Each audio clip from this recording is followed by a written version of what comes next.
Salam kebangsaan Indonesia, salam kebajikan, Wei Te Tung Tien.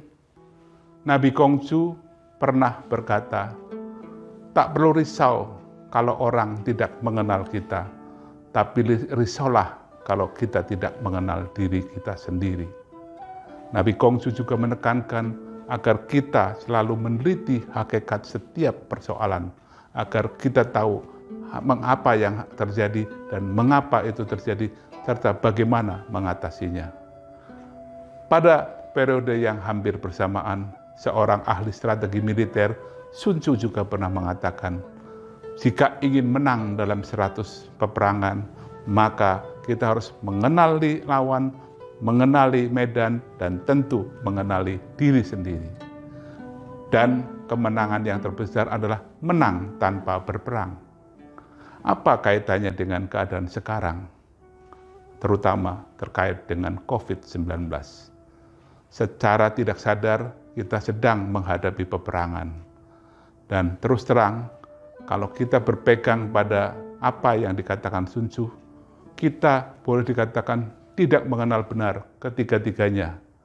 Kita mungkin tidak mengenal medannya, jelas tidak mengenal lawannya karena selalu bermutasi, dan mungkin saja kita tidak mengenali diri kita, terutama kesanggupan kita untuk berdisiplin.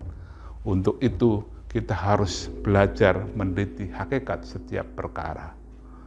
Musuh kita tidak kelihatan, tapi kita tahu sifat-sifatnya, bahwa musuh itu mempunyai daya tular yang bisa dicegah kalau kita jauh-jauh darinya. Jauhnya dari mana? Tentu bukan pada COVID-nya yang tidak kelihatan mata, tapi jauh dengan orang-orang yang mungkin akan membawa virus COVID itu. Maka menjaga jarak menjadi sangat penting. Sekiranya jarak itu menjadi tidak bisa kita jaga karena satu dan lain hal, kita harus melindungi diri. Dan karena kita tahu bahwa penularannya lewat saluran pernafasan, maka hidung dan mulut harus kita tutup dengan masker. Dan sekiranya masih ada yang lolos dan kita terpegang oleh tangan, maka tangan kita harus selalu dibersihkan. Itu artinya kita mengenal sifat musuh. Dan apa yang disebut dengan mengenal medan perang? Medan perangnya adalah di mana-mana, di mana ada orang. Maka jika tidak penting, hindarilah bertemu dengan orang yang tidak biasa kita bertemu, kecuali keluarga sendiri yang jelas kita sudah tahu dia terpapar atau tidak. Dan yang paling penting, mengenali diri sendiri. Seberapa kuat daya tahan fisik kita, kita harus lebih rajin berolahraga, makan, dan sebagainya. Makanan yang sehat, vitamin, dan sebagainya. Dan juga menjaga hal yang paling kuat bisa kita perkuat, yaitu pikiran kita, agar pikiran kita positif, nalar kita jalan, hati kita bening, ikhlas, sehingga kita tidak dilanda ketakutan. Dengan mengenali diri kita, kita akan tahu mana yang sekarang masih lemah, disitulah harus kita perkuat.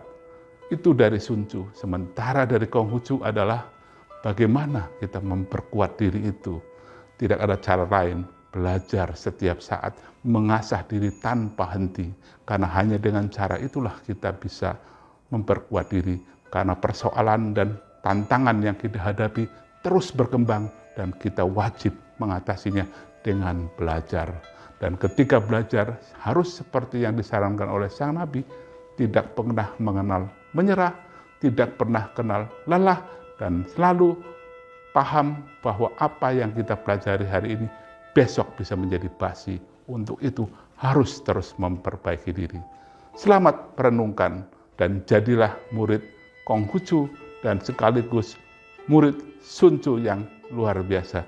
Dan mudah-mudahan kita bisa selamat melewati pandemi ini. Terima kasih dan selamat merenungkan. Salam sehat dan untuk kita semua.